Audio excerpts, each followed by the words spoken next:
દરેક નીતિની સામે કાયદાની રીતે ઊભો રહેતો SSK ન્યૂઝ ચેનલ। સુરતમાં હર્ષોલ્લાસ અને શાંતિપૂર્ણ માહોલમાં ગરબાનું આયોજન થાય તે માટે સુરત પોલીસ કમિશનરની આગેવાનીમાં ગરબા આયોજકોની મીટિંગ યોજાઈ હતી।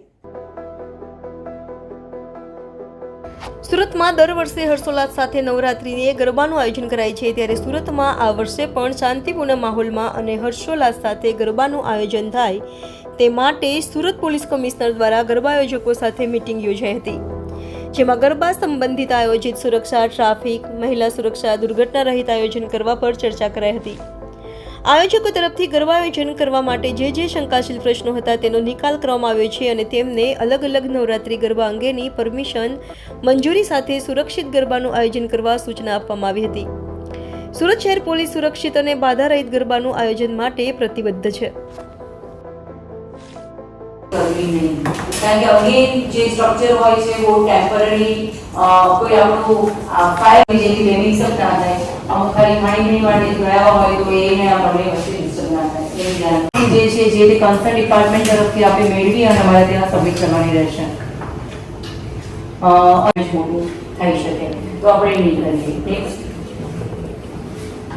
આવી નાની પણ કોઈ પણ ઘટના ઘટે આગની તો એને હેન્ડલ કરવા માટે આપણે પોતા જેવો એક થયું અને જ્વલનશીલ પદાર્થ જે છે એવું હોય છે કે એકવાર આગ પકડે તો એક તો આજુબાજુના માણસો ગભરાઈ જાય, 100% ફાયરપ્રૂફ બહુ શક્ય હોતું નથી, તો આવી આગ લાગવાની ઘટના આપણે અવોઇડ કરવી છે। એટલા માટે આ ખાસ છે કે ફટાકડા ખૂણામાં રાખી દીધું છે તો એથી પહોંચી વળાય નહીં, તો આપણે દેખાડવા પૂરતું નહીં પણ રિયલ જાય કે જેથી બધાને ખ્યાલ આવે કે કઈ વસ્તુ ક્યાં મુકાઈ છે અને કેવી રીતે વાપરી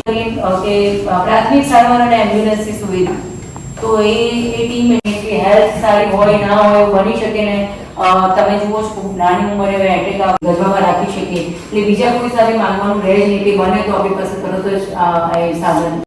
જતી હોય છે। એટલે પાવર સપ્લાય જો જાય તો આપણી પાસે શું એની વૈકલ્પિક સુવિધા છે અને બહુ સારી એન્સ્યોર ટેકનોલોજી આપણે ત્યાંથી ગયો નથી, પ્રોપર જો વાયરિંગ નહીં થયું હોય અને આપણે સ્ટ્રક્ચર એવા ઊભા કર્યા હશે તો ક્યાંય પણ અર્થિંગ પ્રોપર નહીં હોય તો ઇલેક્ટ્રિક ડિપાર્ટમેન્ટની એનઓસી મસ્ટ છે આપણા માટે। આરએનબી તરફથી જે છે ઇલેક્ટ્રિકનું જે રમતા હોય તો પીવાનું પાણી અને નાનો મોટો નાસ્તો જમવાનું વગેરેની સુવિધા આપણે ઊભી કરતા હોય છે, તો હેલ્થ કાળજી આપણે આયોજક તરીકે આપણે જ આપવાની રહેશે। દરેક નીતિની સામે કાયદાની રીતે ઊભો રહેતો SSK ન્યૂઝ ચેનલ।